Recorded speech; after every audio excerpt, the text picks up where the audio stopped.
Salut à toi mon jeune dragon. Alors, j'annonce direct, là j'ai atteint mes objectifs de la semaine.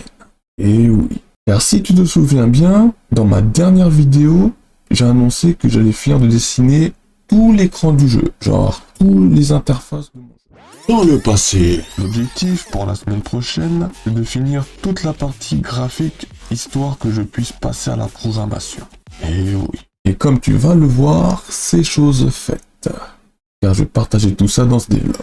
Mais juste avant, démarre l'intro Dracan.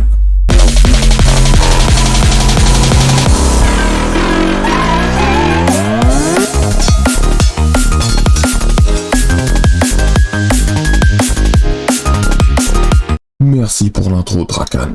Commençons par l'interface Animal Totem. Comme tu peux le voir, j'ai mis une icône de dragon avec 3 couleurs différentes. Tu verras ça à son utilité. Le rouge signifie que le héros associé aura un boost d'attaque de manière passive et permanente à chaque run. Le bleu améliore la défense et la verte améliore les points de vie. Puis j'ai créé 2 autres objets, une qui montre au joueur que la branche de compétence est bloquée et l'autre de montrer au joueur que telle branche est acquise, que telle ou telle branche est acquise, avec le petit V en vert. Et à droite, j'ai créé un grand rectangle. En gros, il montre que l'animal est bloqué, si jamais le joueur ne l'a pas encore acheté. Ce qui fait que le joueur ne pourra pas utiliser les branches de compétences qui sont juste en dessous, que j'ai parlé précédemment. Et donc, forcément, pour débloquer les stats passifs, pour améliorer les stats du joueur, il faut qu'il débloque en amont l'animal totem, car c'est l'animal qui lui donne ce genre de pouvoir passif.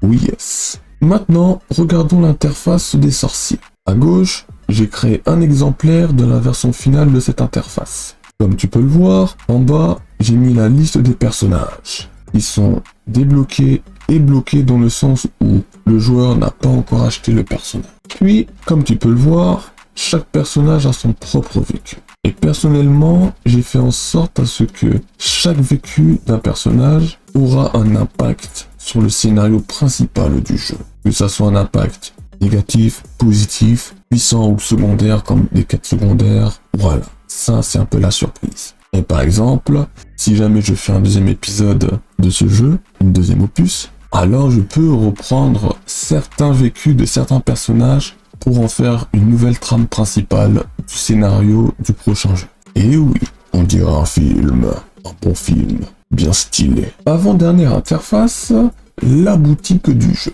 Bon, ça va être rapide. Dans la première page, il y a des diamants et des gold que le joueur peut acheter. Voilà, classique. Et dans la deuxième page, j'ai mis la possibilité de gagner des diamants et de l'or gratuitement contre une pub. Et là, tu vas me dire, comment il marche ce lot de récompense, mon jeune dragon? Ce à quoi je te réponds, c'est très simple, mon petit. Au début, le joueur peut regarder le premier bloc. Puis, une fois qu'il a regardé le premier bloc, il débloque le deuxième bloc et peut regarder le deuxième bloc. Et bien sûr, à chaque fois qu'il a fini de visionner la pub de chaque bloc, alors il débloque la récompense qui est affichée. Dès qu'il aura fait le tour, donc les 3 blocs, car il n'en a que 3, alors il repasse au premier bloc et peut regarder la pub du premier bloc. Et donc, il peut enchaîner les blocs à l'infini.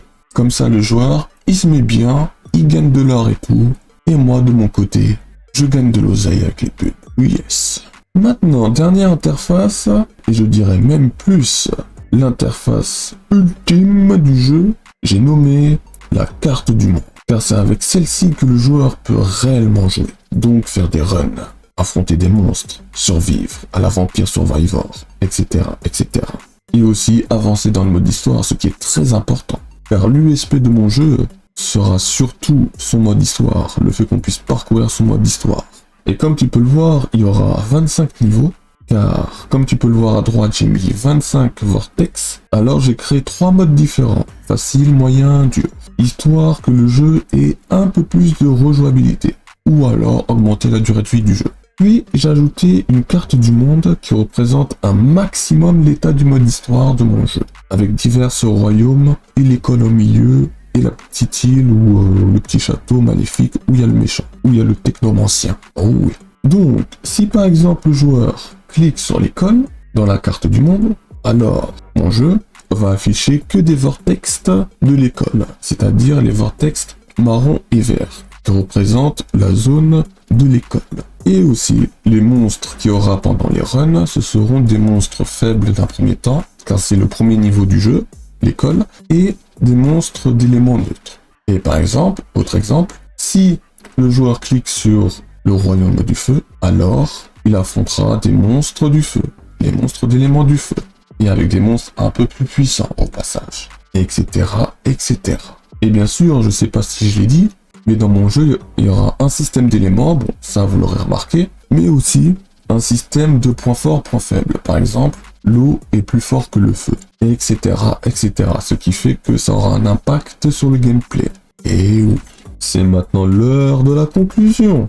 Comme tu peux le voir, j'ai dessiné l'intégralité des interfaces de mon jeu. D'ailleurs, en dehors des interfaces, j'ai aussi dessiné les personnages et les monstres que j'ai déjà mentionnés dans une vidéo précédente. Ce qui fait que j'ai toutes les ressources graphiques pour passer à la programmation de mon jeu. Et ça fait plaisir. Certes, ça m'a pris beaucoup de temps, genre 2 semaines ou quelque chose comme ça, mais au moins 95% des graphes, c'est moi qui les ai faits. Et ça fait plaisir. Car personnellement, ça me rend un peu plus indépendant lors de mes créations de jeux vidéo. Étant donné que le game design, le graphe et la programmation, c'est moi qui gère, il n'y a plus beaucoup de choses que je dois, par exemple, chercher sur OpenGameArt ou itch.io, dans sources graphiques et tout ça. Parce que la majorité, c'est moi qui les crée. Maintenant, j'annonce mon objectif de la semaine prochaine. Donc alors, où je publie cette vidéo, ce sera sûrement cette semaine-là. L'objectif, c'est d'implémenter toutes les interfaces graphiques que j'ai montrées précédemment, qui soient dans le jeu fonctionnelles. C'est-à-dire que si, par exemple, le joueur clique sur acheter animal pour débloquer l'animal totem, donc le hibou et tout ça, alors ça se débloque. Et si par exemple il clique sur la branche de compétences pour augmenter ses stats, ça se débloque. Et aussi soustraire les pièces d'or qu'il utilise pour acheter tel ou tel truc. Donc là c'est l'objectif de la semaine, tout implémenté.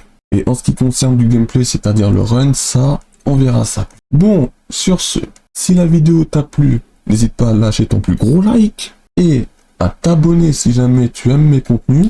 Sur ce, je te dis, prends soin de toi et... ou trop